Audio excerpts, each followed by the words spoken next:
Bismillahirrahmanirrahim. Assalamualaikum warahmatullahi wabarakatuh. Bapak, Ibu, para pendidik sekalian, di bagian kedua ini saya akan sedikit mengamati pengalaman Singapura dan Cina sebagai dua negara yang memberikan bukti bahwa mereka memiliki angka PISA yang tinggi dibanding negara lain. Singapura di sini menjadi satu angka yang sudah bisa kita amati bersama. Saya akan coba melihat Singapura terlebih dahulu, begitu apa yang mereka lakukan sehingga mereka bisa berhasil seperti itu.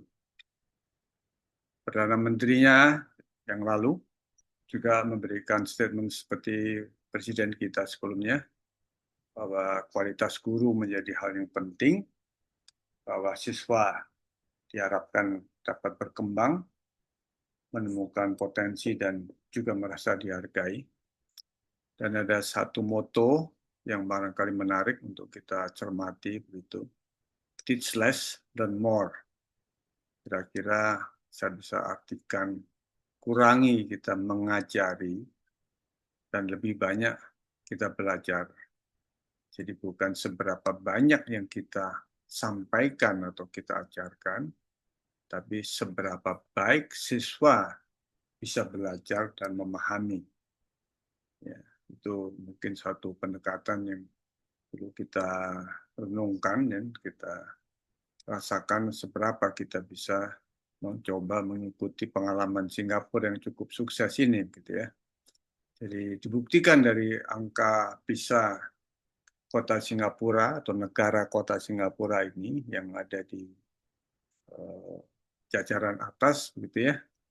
Oh, tidak nomor 2, nomor 1, kok tidak nomor 2 dan nomor 1, dan ini bersaing dengan posisi Cina, itu ya, Tiongkok, gitu ya. Dalam literasi membaca, literasi matematika, dan literasi sains itu di atas rata-rata global dari negara OECD, negara ekonomi maju di dunia. Apa yang menjadi hal penting ya yang dinyatakan oleh mereka? Dimulai dengan profesi guru, gitu ya. Jadi ada investasi yang cukup besar perhatian pemerintah pada kualitas guru.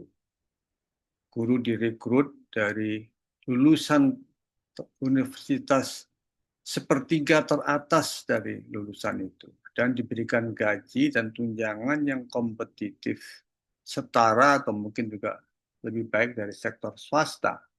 Ya. Diberikan jalur karir yang jelas, terstruktur, dia bisa berkembang menjadi guru ahli, memimpin kurikulum, menjadi pimpinan manajemen sekolah, sehingga memotivasi guru sebagai profesi yang dihormati dan cukup kompetitif di Singapura ini. Mereka juga diberikan pelatihan yang terpusat ya, di National Institute of Education yang difokuskan pada pedagogi, pemahaman subjek secara mendalam, dan juga praktek-praktek mengajar yang berbasis bukti hasil, gitu ya. Jadi dari implementasi yang dihasilkan. Lalu profesi guru ini juga diberikan pengembangan secara berkelanjutan. Wajib ada 100 jam pelatihan profesional per tahun untuk memperbaharui pengetahuan subjek, menguasai metode baru, mendorong pemikiran kritis, aplikasi konteks nyata, membangun riset, eksperimentasi dengan siswa, dan sebagainya. Ya, termasuk juga bagaimana menyesuaikan dengan cara perhitungan dan evaluasi yang dilakukan dalam sistem PISA. Dalam pendekatan teach less and learn more, kurikulum dikurangi cakupan topiknya, jadi tidak usah terlalu banyak yang diajarkan, tapi dicari bagaimana bisa lebih mendalam, ya, menantang pemikiran siswa, sehingga siswa memiliki waktu yang cukup untuk benar-benar mendalami, memahami, dan menguasai konsep inti, terutama dalam matematika dan sains. Juga dilakukan pendekatan pemecahan masalah dalam learn more, Ya, jadi belajar lebih banyak, belajar memecahkan masalah dalam aplikasi praktis dengan masalah-masalah yang diambil dari dunia kehidupan nyata.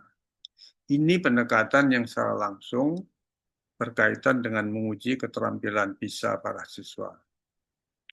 Khusus untuk matematika, ini Singapura punya satu model, ya, Singapore Math, gitu ya, itu menjadi satu copyright, begitu, dikembangkan sejak tahun 80-an, dengan pendekatan ini, CPA, Concrete Pictorial Abstract, yang secara sistematis mengejarkan konsep matematika dari benda konkret gitu ya, jadi benda-benda yang bisa dipegang siswa, misalkan bentuk-bentuk nyata gitu, kubus gitu ya, lalu dijumlahkan, dibentukkan dalam angka jumlah sehingga bisa dimainkan begitu ya, dikurangi dan ditambahkan sehingga dari benda yang nyata menjadi piktorial dan bisa dilihat dalam gambar dan baru menjadi abstraksi matematika gitu ya. Ini sangat terkenal pendekatan ini dan juga dipakai di beberapa negara lain gitu ya. Jadi pemahaman yang mendalam ini ditanamkan pada siswa. Mereka bisa memahami kenapa operasi matematika menambah, mengalihkan, mengurangi dan sebagainya itu bisa dipahami dari visualisasi yang dilakukan di kelas. Ya. Jadi pemahaman konseptual yang mendalam ini itu adalah kunci literasi, ya, kunci kecerdasan untuk menjawab soal-soal PISA yang memang soalnya memang dirancang untuk memerlukan penalaran dan aplikasi konteks, bukan sekedar prosedur perhitungan cepat, gitu ya.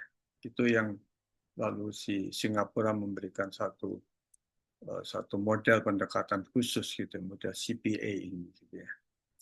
Jadi memang ada bentuk batang, part model, kita pictorial, lalu digambarkan, ya, sehingga akhirnya bisa menjadi diagram visual yang jelas, sehingga membangun di dalam kognisi siswa itu suatu abstraksi yang ditarik dari pengalaman konkret gitu ya. Jadi ini satu pendekatan yang dipakai dengan demikian siswa juga bisa mampu untuk menggunakan pemahaman konsep ini pada disiplin ilmu lain. Gitu ya. Yang itu adalah bagian dari tujuan utama bisa. Bapak Ibu bisa mencari di YouTube tuh banyak. Saya coba survei gitu, coba live. Itu ada beberapa pendekatan. Ada Introduction to CPA, Singapore Math itu kayak apa, lalu CPA sendiri seperti apa. Ada beberapa contoh sehingga Bapak Ibu sekalian bisa perhatikan dan mungkin bisa menjadi inspirasi untuk dicobakan di kelas masing-masing gitu.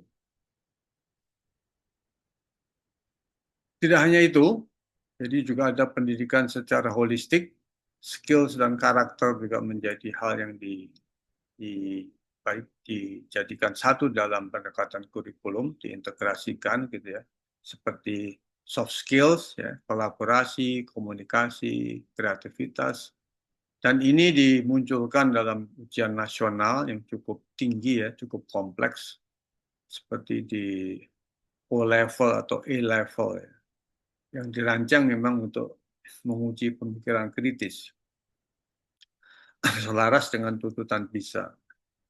Sebagai catatan di A-level itu dipakai untuk menseleksi para calon mahasiswa di Oxford dan di Cambridge gitu ya. Mereka menggunakan A-level gitu ya. Dan itu yang dijadikan ukuran dan bukan ujian yang lain. Kalau misalkan sistem Amerika kan pakai SAT gitu ya, GRE dan sebagainya.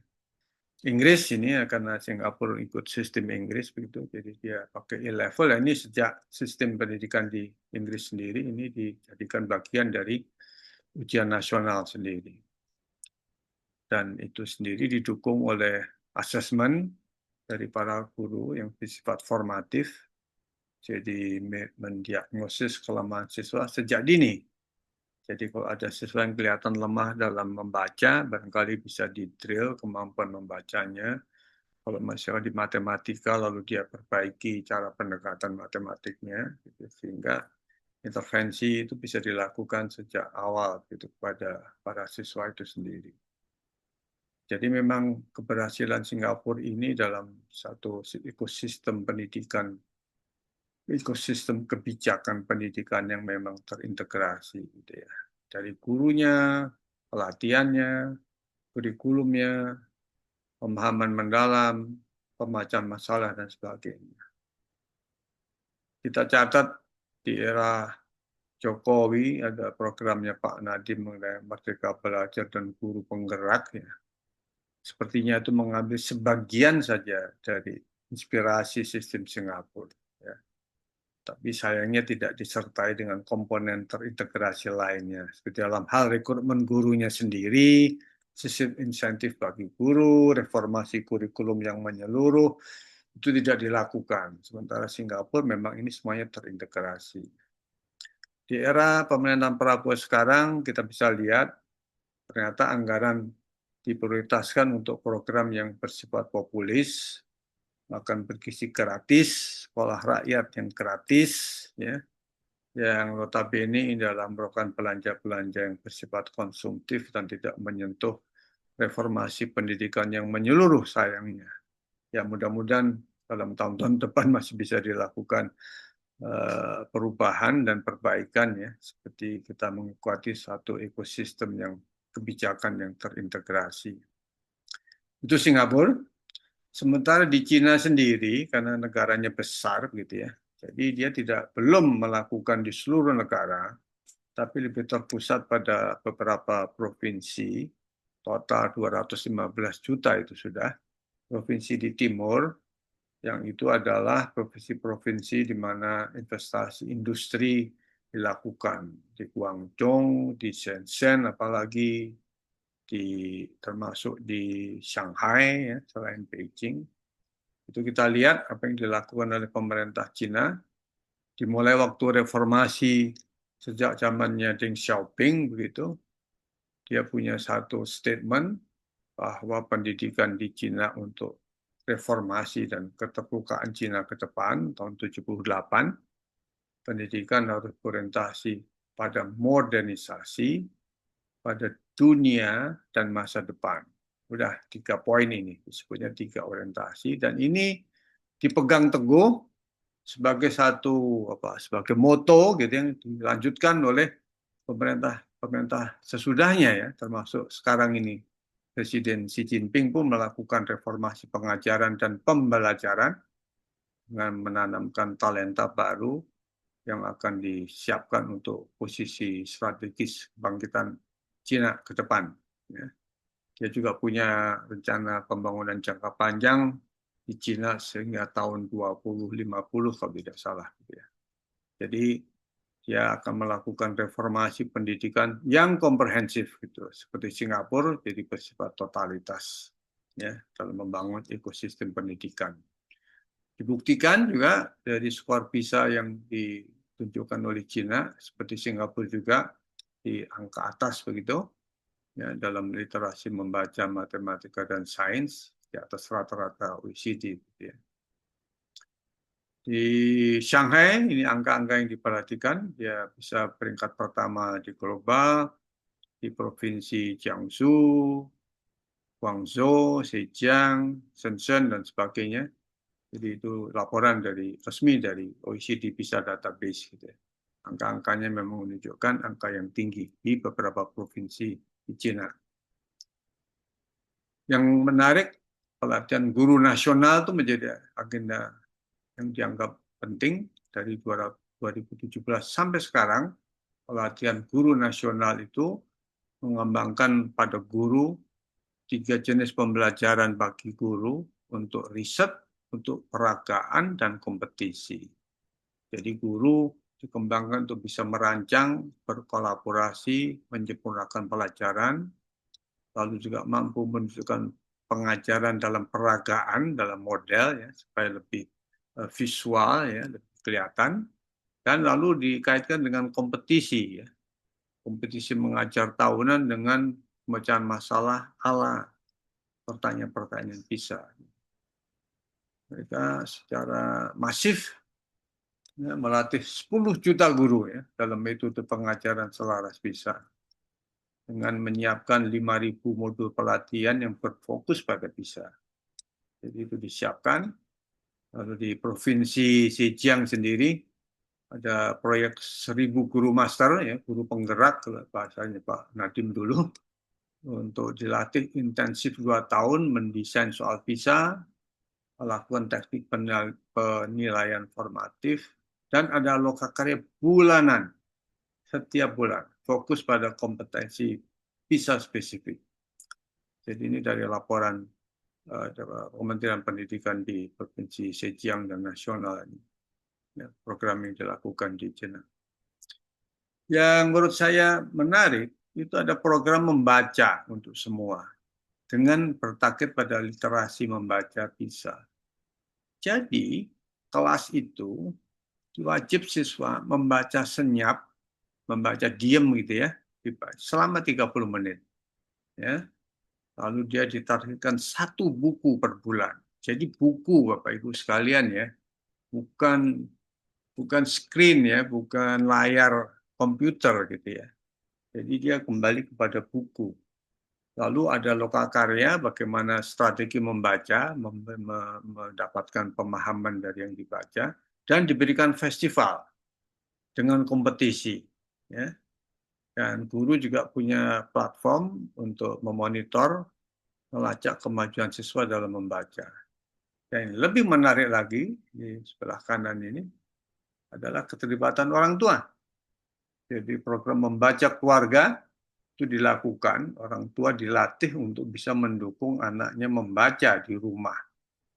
Dan bagi orang tua yang mungkin tidak tahu bagaimana cara untuk mengajak anaknya rajin membaca, pemerintah memberikan lokakarya bulanan setiap bulan pada orang tua tentang bagaimana mengembangkan berpikir kritis di rumah, mengajak anaknya berpikir kritis, dan juga rajin membaca. Jadi memang ini satu hal yang mungkin bagi saya pribadi satu hal yang menarik sekali gitu ya. Bagaimana kita kembali kepada buku dan orang tua dilibatkan secara aktif. Sehingga di Provinsi Shanghai itu angka literasi membaca meningkat dari 556 yang itu sudah tinggi gitu ya, naik menjadi 570 dari program keterlibatan orang tua ini. Ini sesuatu yang menurut saya sesuatu yang mungkin perlu kita pikirkan untuk bagaimana kita bisa terapkan gitu ya.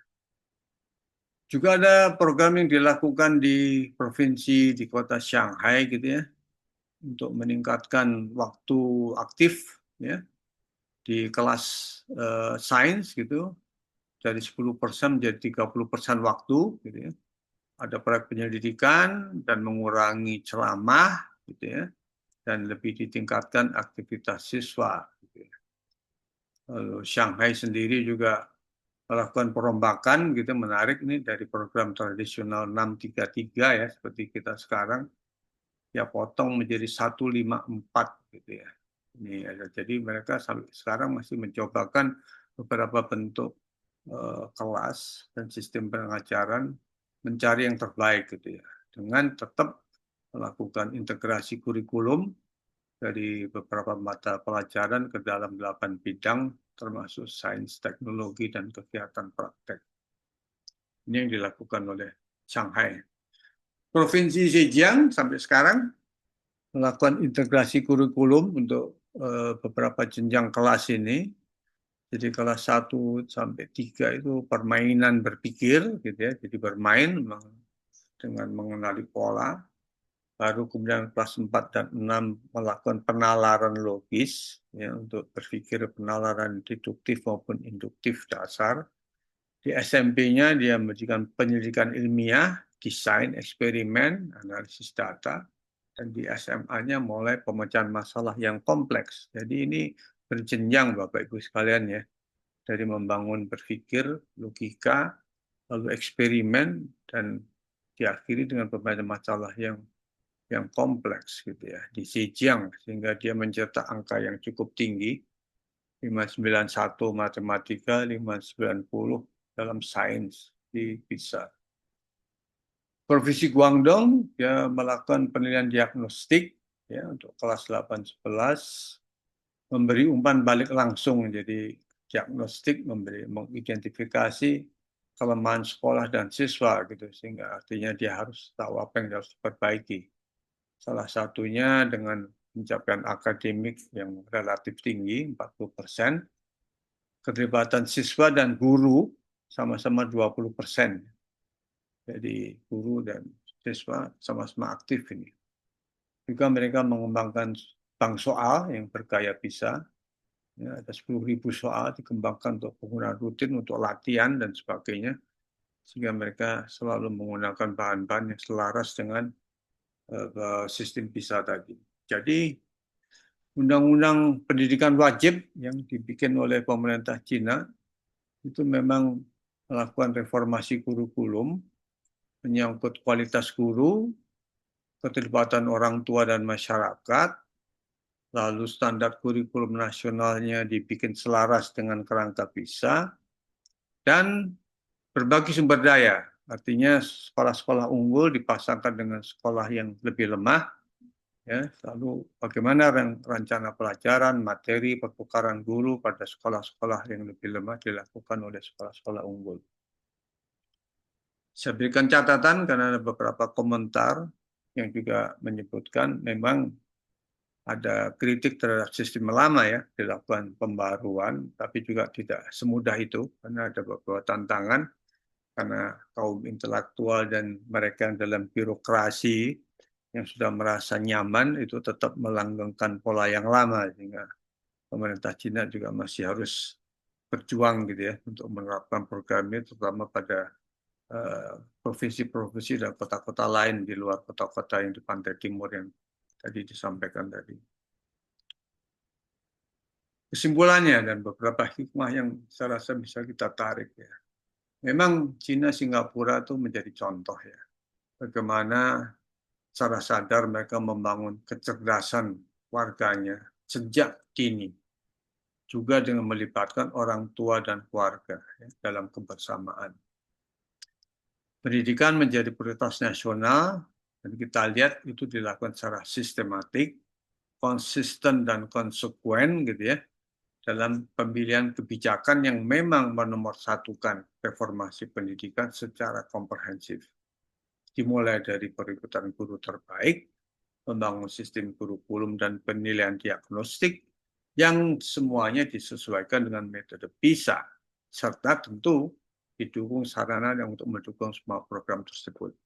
Ya tidak heran kalau ini dilakukan secara serius, sistematik, dan konsisten, serta komprehensif, kalau mereka memang berhasil menjadi unggulan di dunia sampai sekarang. Singapura dan Cina diwujudkan dalam literasi siswa-siswanya, dalam tes PISA dari tahun ke tahun gitu sampai sekarang. Baik, ini bagian kedua. Kita akan lanjutkan dalam bagian ketiga dari dua penyajian ini. Apa yang bisa kita petik dan kita pergunakan untuk berikutnya kita melakukan persiapan menuju Indonesia Emas bagi anak-anak kita nanti. Kita lanjutkan di bagian ketiga.